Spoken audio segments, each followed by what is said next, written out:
Amis internautes, bonjour, ravi de vous retrouver pour ce nouveau numéro de BL Recap. Au sommet de l'actualité de ces 7 derniers jours sur BL Télévision, nous avons échange avec le SIN des Républicains Abdoulaye Biotchane, les démissionnaires FCBE de Copargo optent pour le BR. Philanthropie de la Fondation Gandaro, Thierry Gandaro offre 86 millions de matériel à BL TV. Promotion du sport au Bénin, un accord de partenariat signé entre le ministère des Sports et MTN. Artisanat à la découverte des métiers, la cordonnerie, un métier en pleine mutation. Déçus de l'option de leur maire de les conduire contre leur gré à l'UP et leur préférence pour le BR, les démissionnaires FCBE de la commune de Copargo, mandatés par leur base, ont été reçus en audience par le secrétaire général national du bloc républicain, Abdoulaye Biotchane, dans la matinée du samedi 16 octobre 2021. Suivez le compte rendu de BL Télévision avec Akilou Yakoubou et Hamza Kwakanou. Dit leur opposition à l'option de leur maire de les conduire à l'UP et leur préférence pour le BR, c'est ce qui a motivé la rencontre dans la matinée du samedi 16 octobre 2021 entre le ministre d'État Abdoulaye Biotchane et une délégation d'une vingtaine de personnes conduites par le coordonnateur communal FCBE de Copargo qui viennent de démissionner du parti FCBE. Et les motivations de leur choix sont claires. Notre arrivée aux côtés du ministre président du bloc républicain s'inscrit dans le cadre primo, le remercier par rapport au regard bienveillant qu'il a sur notre commune à travers son développement. Parce que nous avions vu des actions concrètes qu'il est en train de poser au sein de la commune, ce qui passe d'abord par la promotion des cadres fils de Copargo. Nous pouvons citer tel que notre aîné Hassan Sebou qui aujourd'hui siège à l'Assemblée nationale. Et en dehors de ça, nous sommes venus aussi lui dire qu'il aurait appris que les forces Kori pour un Bénin émergent de la commune de Copargo, notamment les élus, ont pris la décision de s'adhérer à l'UP. Une décision que nous, délégation composée des cellules des forces Kori pour un Bénin émergent de la commune de Copargo, n'avons pas épousée, puisqu'il faut s'adhérer à une formation politique qui puisse prendre en compte tes aspirations. Et nous avons estimé qu'avec l'UP, nos aspirations ne seront pas prises en compte parce que nous n'avons pas des personnes indiquées qui connaissent les réalités de Copargo pour qu'ils puissent vraiment faire le développement. En optant pour le BR, ces démissionnaires du parti FCBE disent revenir à la maison. On a choisi le BR parce que c'est un retour à la maison. On faisait les reproches aux autres de ne pas rester en famille. Et on était avec un frère qui n'est plus. Donc pour faire un retour à la maison, c'est pour cela qu'on a choisi d'aller au BR, parce que là c'est notre maison. On était perdus et comme on s'est retrouvés, on fait retour à la maison. Avec le bloc républicain où nous avons nos frères qui sont déjà bien lotis, nous pensons qu'avec eux, si nous les accompagnons, on peut voir d'ici là la commune de Copargo se développer vraiment dans une grande solidarité. À l'issue des échanges avec le secrétaire général national du BR, Abdoulaye Biotchane, la satisfaction était totale pour les autres du premier responsable des Républicains. C'est aussi une mission réussie pour le coordonnateur BR de Copargo. C'est avec joie que le ministre Abdoulaye Biotchane, président du bloc républicain, a salué notre démarche. Le reste, c'est de sensibiliser tout le monde pour que l'adhésion soit massive aux côtés du bloc républicain. C'est une joie pour moi, en tant que coordonnateur communal BR, de conduire cette délégation et d'entendre cela vraiment de vive voix avec tous les conseils prodigués donc par notre président BR à cette délégation. Réellement, le cheval cabré est dans une bonne dynamique avec les différentes sollicitations et adhésions qui se succèdent ces derniers jours. Caméras de nouvelle génération, enregistreurs, tables de mixage et autres accessoires composent le don du philanthrope franco-béninois Thierry Gandaro au groupe de presse Le Béninois Libéré. Cette générosité d'une valeur de 86 millions de francs CFA a été témoignée au promoteur du dit groupe, Aboubakar Takou, le lundi 11 octobre 2021 dans les locaux du média. Suivez le compte rendu de BL Télévision avec Gloria Akoakou et Gérard Chao.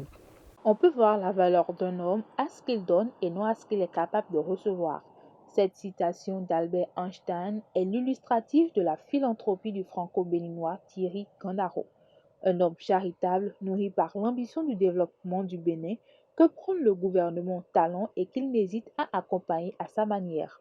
Après la défaite des écureuils du Bénin, à qui l'homme avait promis des présents d'une valeur de 75 millions de francs CFA, c'est le tour du groupe de presse Le Béninois Libéré de bénéficier de la charité du PDG de la Fondation Gandaro Thierry.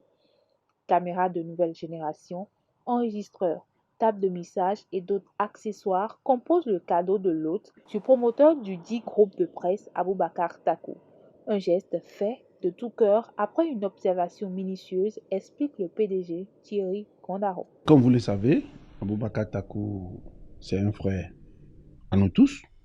Donc, je l'ai remarqué il n'y a pas longtemps sur les réseaux sociaux. J'ai pris contact avec lui pour ce qu'il fait pour ce régime. Un régime que j'admire beaucoup et que j'apprécie, les œuvres du chef de l'État. Je me suis dit, pourquoi pas rentrer en contact avec lui. On peut le traiter de tout. On peut le traiter de pro-talent, je ne sais pas quoi. Comme vous le savez, au Bénin, bon, on traite tout le monde de tout, même moi qui suis là. Je me suis dit, il faudra quand même faire quelque chose pour faire plaisir et pour faire honneur à l'équipe qui dirige d'ailleurs Béninois Libéré. Donc j'ai décidé d'amener ce que vous voyez devant moi, des caméras et tout ce qu'il faut pour une radio et pour la télévision aussi pour pouvoir l'appuyer. Ému par ce geste inattendu, signe d'une amitié sincère et du renforcement de leur collaboration, le promoteur du groupe de presse Le Béninois Libéré, Aboubakar Takou, ne tarit pas d'éloges à l'égard de ce donateur hors pair, toujours animé par le sentiment de semer la joie partout où il passe. Il est sincère, on est très proche, donc recevoir ce lot de matériel, il est là, je ne vais pas donner le montant, mais ça fait 86 millions. Parce que quand j'ai vu le matériel, moi j'ai directement regardé le montant, c'est 86 millions. Recevoir pour une modeste chaîne de télévision, une radio comme la nôtre, ce lot de matériel, je dis, c'est une grâce. Et j'ai pris Thierry, que la dernière fois, bon, il a eu un peu de chance parce qu'il voulait donner plus de 70 millions aux écureuils qui n'ont pas pu tenir le pari des deux rencontres, de la victoire des deux rencontres.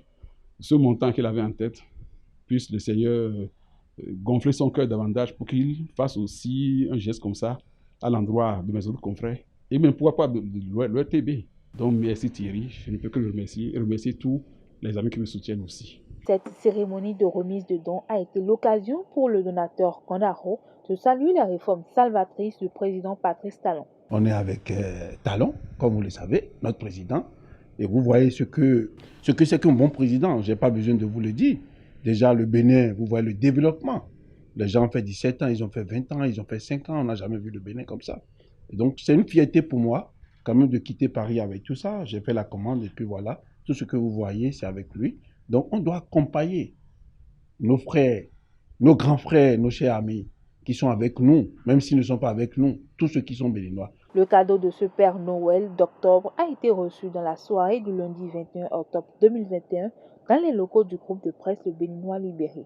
Resté fidèle à son engagement à faire la promotion de l'excellence au Bénin, c'est le cheval de bataille du PDG Thierry Gandaro à travers sa fondation. Un accord de partenariat a été signé le vendredi 15 octobre 2021 au centre communautaire EYA de Cotonou entre la Fondation MTN et le ministère des Sports. Ceci pour accompagner la politique du président Patrice Talon dans le domaine du sport dans le cadre de la révélation du Bénin en Afrique et dans le monde. Suivez le point de BL Télévision avec Hilbert Eda et Gérard Chao. C'est par ce geste symbolique que la Fondation MTN Bénin a signé ce vendredi 15 août 2021 au centre communautaire EYA de Cotonou un partenariat avec le ministère des Sports pour la création d'une Super Ligue junior de basketball et la promotion du championnat national scolaire de football.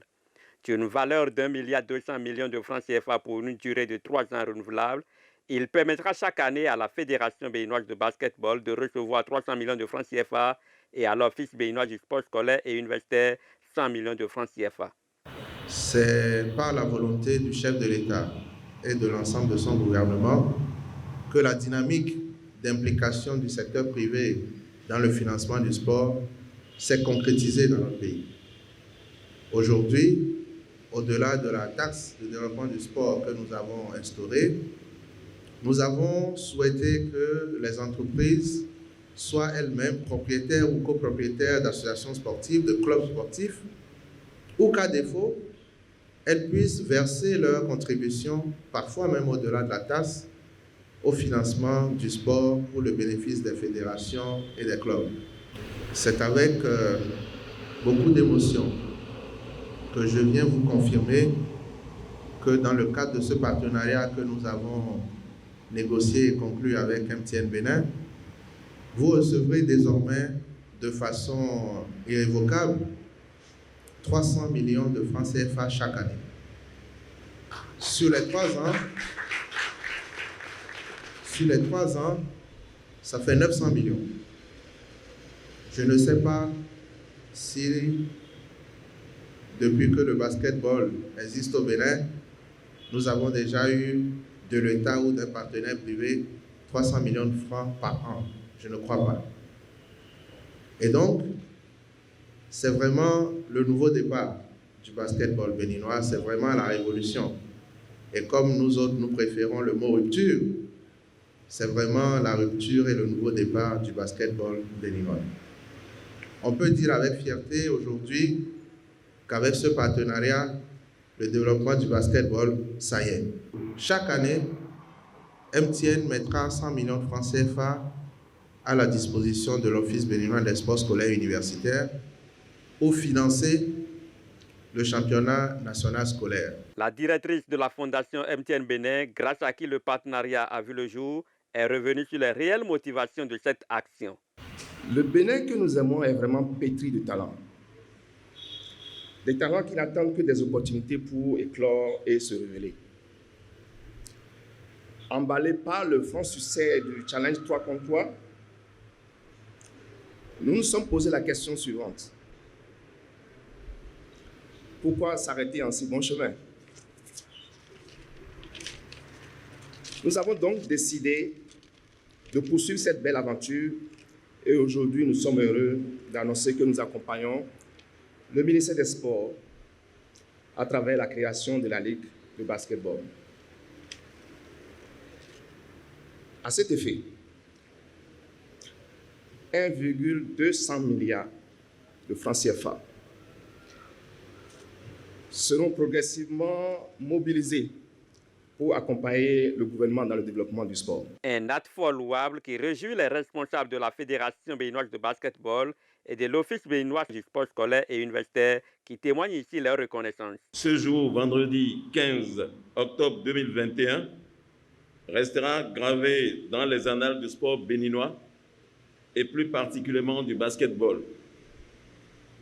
Ici, dans ce majestueux auditorium du centre communautaire EYA de Cotonou, grâce à la volonté et aux efforts inlassables du ministre Omiki, l'entreprise citoyenne de communication mobile MTN Bénin s'est résolue à accompagner avec des moyens conséquents sa politique de développement et d'émergence du sport béninois à la base, ainsi que la vision du chef de l'État de mettre la lumière du monde entier sur la jeunesse béninoise et ses talents.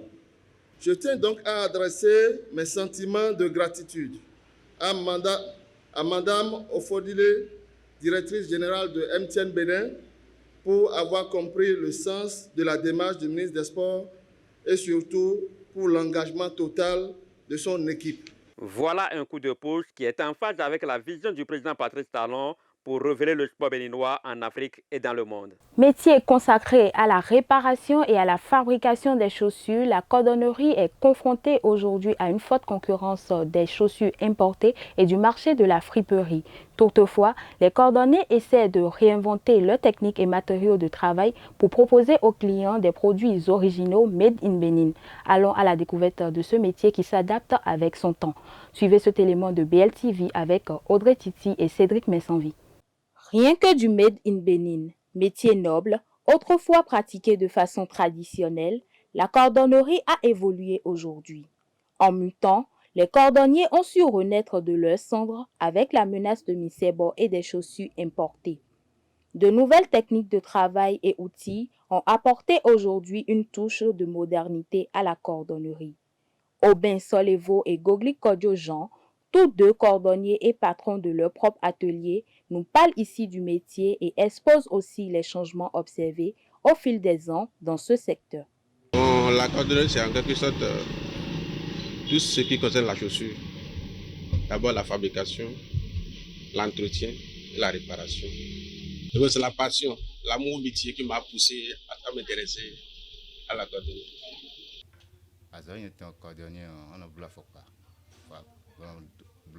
Moi, mon métier de cordonnerie consiste à fabriquer et à réparer les chaussures. Il y a de l'argent dans ce métier et quand tu le prends au sérieux, tu pourras même te payer une parcelle. La cordonnerie d'avant diffère de celle d'aujourd'hui. Avant, on utilisait les peaux d'animaux. C'est à nous de travailler sur les couleurs que nous voulons. Que ce soit la couleur marron, noir, rouge ou beige, c'est nous-mêmes qui faisons la teinture. Mais aujourd'hui, nous n'utilisons plus ces matières-là, d'autres les ont remplacées. La cordonnerie d'avant n'est plus la même chose que celle d'aujourd'hui. Les choses ont évolué. La preuve, il y a des chaussures que les gens portaient il y a quelques années et aujourd'hui tu ne peux plus les porter. Ils ne peuvent plus les porter parce que les modèles, les caractéristiques évoluent. Il y a ça. Il y a aussi dans la fabrication, il y a certaines machines qui n'existaient pas. Mais aujourd'hui, que les gens ont créé, qui nous aident aussi à fabriquer les chaussures. Même avec le renouveau que connaît le métier, les populations ont des avis divers sur l'importance de la cordonnerie.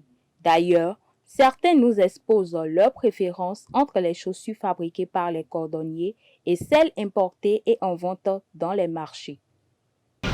En temps normal, il est bon d'aller chez le cordonnier pour se faire une chaussure, pour garder la santé de ses pieds. Mais avec le coût, les moyens aujourd'hui, moi je vais souvent dans les friperies pour acheter. Non. Je me dis souvent que les cordonniers, c'est souvent les hommes qui vont vers eux. Comparativement à nous les femmes, par exemple, nous on paie nos chaussures au marché déjà venues comme ça. Si on doit aller chez les cordonniers, c'est peut-être bon. Si la chaussure se gâte ou bien si ça se casse là, et on va là-bas vers eux pour réparer. Mais aller acheter, c'est souvent les hommes qui vont vers les cordonniers pour la confection de leurs chaussures. Je fais le recours vers les cordonniers pour la fabrication de chaussures parce que je vois que la qualité là est différente de ce que nous achetons dans les marchés, dans les friperies. Même arriver chez le cordonnier, toi-même tu peux lui dire la qualité de chaussures, de ce genre de chaussures que tu veux. Et c'est ça, il va te fabriquer. Arriver là-bas chez le cordonnier, toi-même tu vas faire le prix aisément avec lui. Donc, sinon, arriver dans les marchés, dans les prêt-à-porter, le prix est déjà fixé. On voit que le coût là, que ça nous dépasse. Moi, je vais dans les boutiques pour payer les chaussures. Je ne connais pas la connaissance des cordonniers. Et quand moi je veux prendre des chaussures, je m'arrête au bord de la voie et je prends ce qui me plaît. Je vais parfois dans les boutiques et parfois dans les périphéries, au bord de la voie. Malgré leurs nombreux efforts pour une meilleure valorisation de leur production, les cordonniers sont toujours confrontés à des difficultés. La difficulté qu'il y a dans la cordonnerie est l'indisponibilité des matériaux qui autrefois étaient faciles à trouver. Mais aujourd'hui, c'est difficile de trouver les matériaux de qualité. C'est la raison pour laquelle les chaussures que nous fabriquons aujourd'hui ne sont plus payées à leur juste valeur. Dubaï a envahi le marché. Par exemple, la chaussure que vous voyez là, je dois normalement la vendre à 10 000 francs, mais le client qui vient me dira que les chaussures sont moins chères sur le marché et qu'il va le prendre à 3 000 francs. Voyez-vous, c'est compliqué. Les difficultés d'abord, c'est l'approvisionnement en matériaux et encore la main-d'œuvre. On n'arrive pas. Ouais, je suis seul ici maintenant. Oh, je suis dans le métier il y a 2 ans. Bon, quelqu'un qui doit m'aider, un apprenti, comment trouver un apprenti, c'est la difficulté.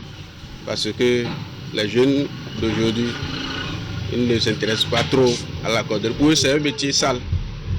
C'est sale. C'est-à-dire, travailler les chaussures là, c'est pas du propre quoi. Avec le recensement national initial des artisans fait par le gouvernement pour l'essor de l'artisanat, la cordonnerie est encore à la traîne.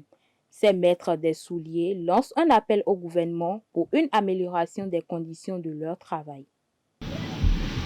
Appel, je vais solliciter nos dirigeants à nous faciliter les tâches. En matière de... Il y a des machines aujourd'hui qui sont en Europe. S'ils peuvent nous faciliter les tâches, à les amener ici pour qu'on entre en possession facilement, ça va aussi nous faciliter la tâche. Je voudrais demander au gouvernement de nous aider afin que les matériaux de travail soient disponibles et faciles d'accès pour nous. Valoriser les productions locales de nos cordonniers à divers niveaux pourrait permettre à ce secteur d'activité de devenir un levier de développement économique. Soutenons donc ces petites mains artisanales en nous procurant leur production. Chers amis internautes, nous voici au thème de ce numéro de BL Recap. Merci de nous avoir suivis et prenez le rendez-vous de la semaine prochaine.